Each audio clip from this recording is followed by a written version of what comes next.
favorite jackpot game. This is Powerball. Good evening, America. I'm Laura Johnson. Tonight we have another life-changing jackpot for you. It's worth an estimated $81.2 million. So get those tickets out. Let's play. That first number up is 23, followed by the number 57. Tonight we're going to meet Edmund Nikaj, who won $1 million playing Powerball. Now for the rest of those numbers, we've got 32, 18, rounding it out tonight with the number 3. Your Powerball number tonight is 21, and your Power Play multiplier is 2. Let's take a look at those numbers one last time. Remember, there are multiple ways to win. We'll see you back here Monday night. Good night, everyone. From the station that's on your side, this is News 12, NBC 26 at 11. Two bills aimed at protecting access to abortion at the federal level passed in the House. What that means here in the state of Georgia. But first, downtown Augusta held an event today to connect and promote some businesses. Camp Soul City brought 9 stores together in what they call a self-guided crawl. Our Hallie Turner was downtown at the crawl today. Hallie, how was the turnout for this unique event? Craig, today's event brought a lot of people into the downtown area.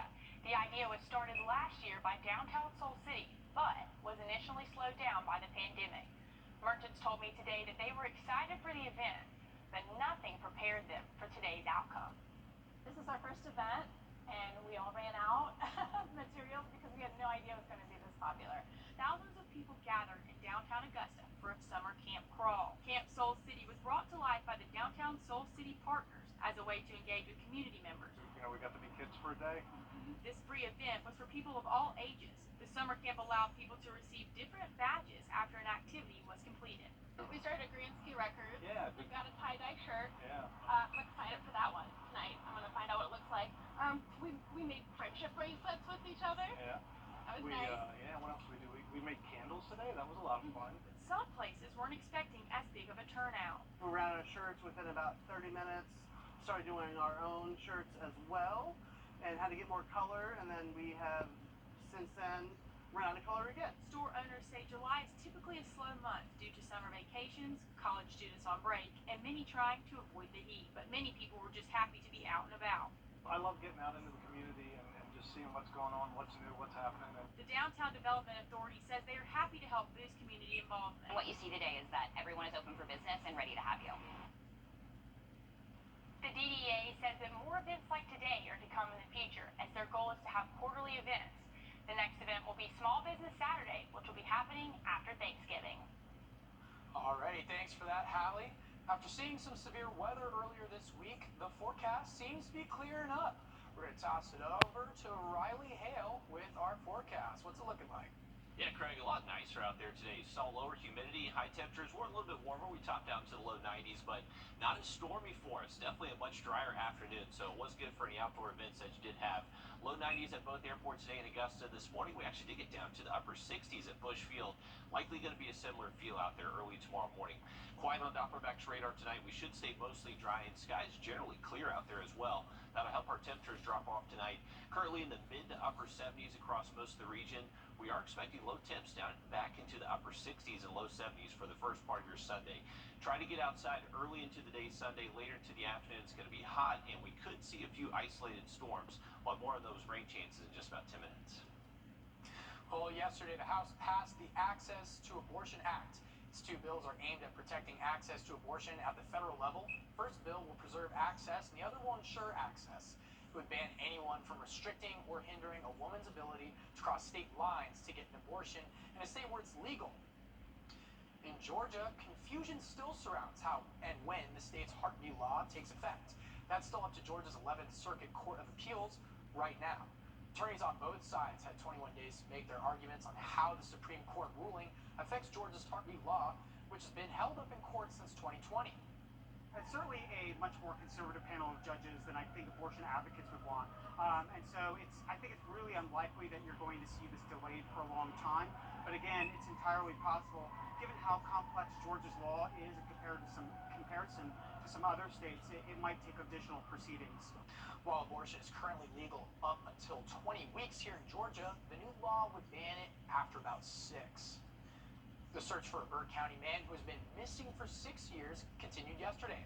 After 2 days of searching the woods and multiple ponds behind the Ponderosa Road for Simon Powell, the sheriff says they'll be searching elsewhere.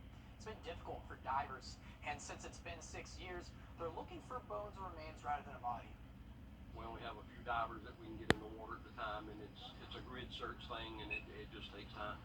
This comes after the sheriff's office arrested 38-year-old Stacy Welch on Wednesday, charging her with murder, kidnapping, and armed robbery in Powell's death. Sheriff Alfonso Williams says he doesn't believe she acted alone, and more arrests could come. He also said they expect to have a search update on Monday. Well, we all know the 3-digit number you need to dial in an emergency, but starting today, people experiencing mental health emergencies in the U.S. can get help by dialing just 3 numbers, 988. Groups across the country have been preparing for this launch for years. Until now, people dealing with mental health crises had to dial a 10-digit number to get on the line with a trained counselor. This will help more people remember the number, could help more people reach out when they're in need and know more about the resources for them. Starting today, people can call 988 for help or visit 988lifeline.org for more information. Earlier today, the Augusta VA held a job fair for various positions across the healthcare system. They took clinical and non-clinical applications, made some same-day job offers for some positions. One attendee explained how she felt after she got a nursing job. Well, I'm looking forward to just take care of our veterans, people that gave to us for so many years. So it feels good to give back to the people that took care of this country for so many years and continue to take care of this country to this day. It started at 9 this morning, and by 12:30, 62 tentative offers were given. More than 700 job fair applicants participated today. As the summer winds down for students in the CSRA, one local organization is making sure they are prepared to head back. Earlier today, State Farm held its 2nd annual school supply drive at the Walmart in Evans. Our Brittany Foster has the story. Donations are pouring in for students in Columbia County, from backpacks to binders. State Farm is helping students get the tools they need to succeed. Over 30% of students qualify for free or reduced lunch, so that really means there's a need for school supplies and other kind of things that come with going to school, and not all the time parents are able to provide that. And State Farm is aiming to help as many families as possible. Last year, the company donated 30 to 40 book bags to the Columbia County School District. This year, they are hoping to top that. This year, we already have 30 collected, and we're trying to go for 100. But State Farm says it's the community's generosity that makes it possible for children in need to have the classroom essentials. When someone can hand you a bag of school supplies, it just warms you up and just it makes you feel that you're helping out and they're helping out. And so everybody's contributing to help out our community. So it's a great feeling. In Evans, I'm Brittany Foster on your side. If you would like to help, State Farm says they are still accepting donations. School supplies can be dropped off at their office, which is located at 4443 Washington Road. Already, thousands are coming to Augusta this weekend for the Peach Jam Tournament. This is the first year it's back with spectators since COVID. Sports Council estimates about $12 million in impact for our area, along with a ton of star appearances. 40 teams will participate in the 7-day event. Younger groups will be the first to tip off. Always cool to see those big names in town. And also, for tomorrow, we can roll out a few isolated thunderstorms out there. We'll time them out for you. Coming up in the full forecast later in the show. And an American nuclear scientist has returned home after being hunted down by Russian forces. Coming up, we'll show you his journey home. You've enjoyed the WRDW app on your phone, but did you know you can also stream it on your TV? Even if you cut the cord, you don't have to lose your local news. Wait, what?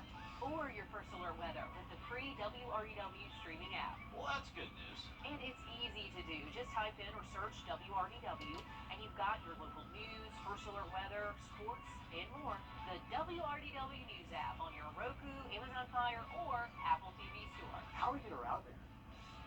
You feel it at the pump.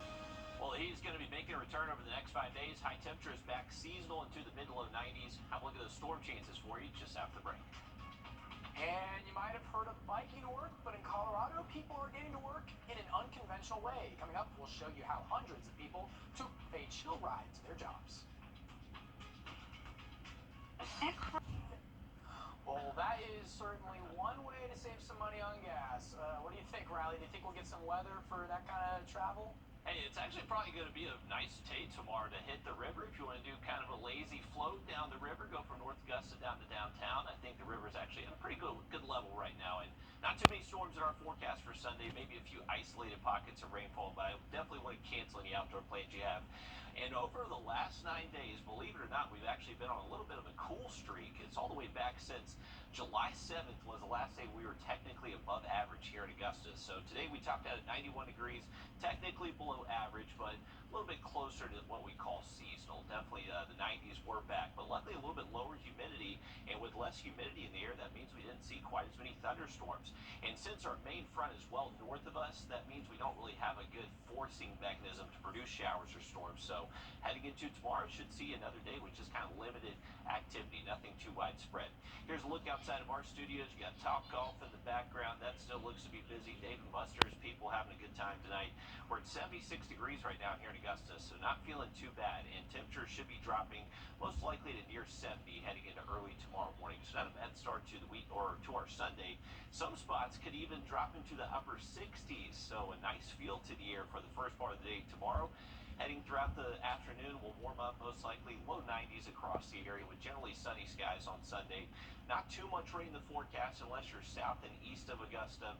And if you do see rain here in Augusta tomorrow afternoon, most likely would be fairly brief and kind of later into the afternoon.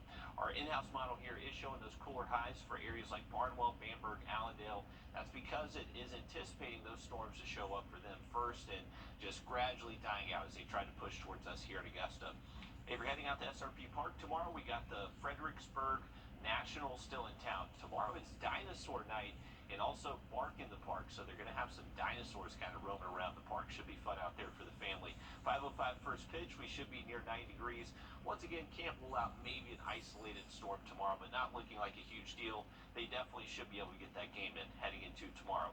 If you're heading to Clarksville Lake tomorrow afternoon, just those isolated storms, make sure you got that First Alert weather app in your back pocket.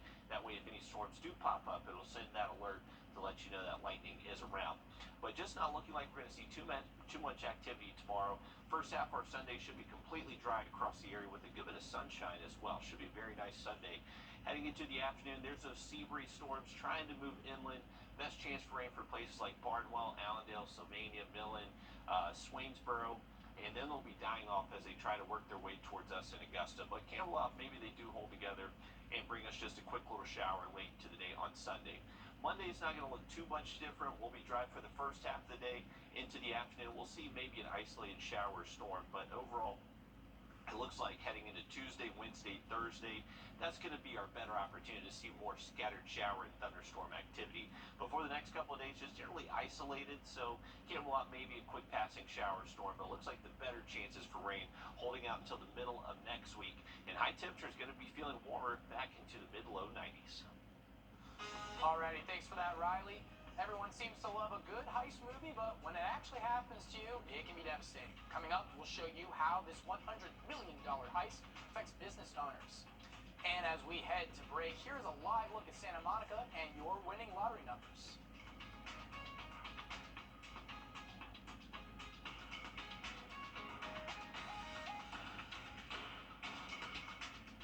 This is...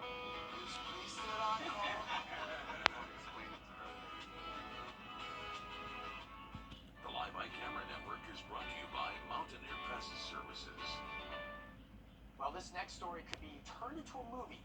$100 million worth of jewelry was stolen from an armored truck in Los Angeles. The jewels were being transported to a gem show when they were stolen. Jeff Nugent explains what happened in this heist. It's all fine jewelry, very high tech, and they're just gone. This jeweler asked us not to share his name after he says he was the victim of an armored truck heist that included one-of-a-kind pieces like the necklace in this video. Necklace, you're looking at 18-karat yellow gold with over 100 karat of natural multicolored sapphire. The high-end jewelry like this ring was last seen at a trade show at the San Mateo Event Center last weekend. Sunday night, merchandise belonging to 18 jewelers were loaded onto a Brinks truck destined for the Pasadena Convention Center. Sunday you had merchandise, today you don't have anything. The victims are part of the International Gem and Jewelry Show. The FBI confirms it's working with the LA County Sheriff's Department on the case, but the jewelers haven't been able to get a straight answer. Sometimes they're returning your calls, but there's no information. The trade show's manager says about 24 lockers were stolen from the armored vehicle early Monday morning in northern LA County. The total loss as much as $150 million. Some of the vendors have built their inventory over 40 years. It's their whole life. Some of these people are completely done at this point. This jeweler says he doesn't have a showroom. All of his business is done by traveling to trade shows one at a time. So this was much more than just merchandise. My life. That's how I live. That's how I feed my kids. I'm sorry to those jewelers, but that's just short of the money in the heist of Ocean's 11. I'm thinking of approaching Michael Bay and Ryan Reynolds after I get copyright on the screenplay for this story. Alrighty, but we're going to toss it over to Riley Hale with some more weather. Riley? Hey Greg, let's take a look at our Pray for Rain brought to you by Floyd & Green. Unfortunately, no rain, but you did have a nice wedding day, but no free rings since we didn't receive an inch of rainfall. Have another look at that 7-day forecast for you. Just have a break. And there are some unusual record breakers out there, but one man in Colorado might have just broken the world's most unusual record. We'll show you the Pikes Peak Peanut Pusher next. If a car wreck, 9999. A couple of weeks ago, we told you about a man who was attempting to beat an unusual world record. Well, yesterday that man accomplished his dream. Bob Salem pushed a peanut with his nose to the top of Pikes Peak in Colorado, a feat accomplished by only a handful of people. 13-mile trek took him 7 days, breaking the previous record set in 1963. Salem's goal wasn't just to beat the record, he was also raising money for charity. That is wild. I can't believe that he actually did it. We looked at this a couple weeks ago, kind of previewing it, but man, oh man, made it all 13 miles. Big congratulations to him. Not too many people can do that. Hey, not too much rain out there today. It had a few isolated showers and storms. We're expecting kind of similar outcome again tomorrow. Just a few isolated hit or miss storms Sunday afternoon. Nothing too widespread, so definitely keep your outdoor plans. Next week, Tuesday, Wednesday, Thursday, Friday, that's going to be a little bit better opportunity for us to see some scattered storms once again.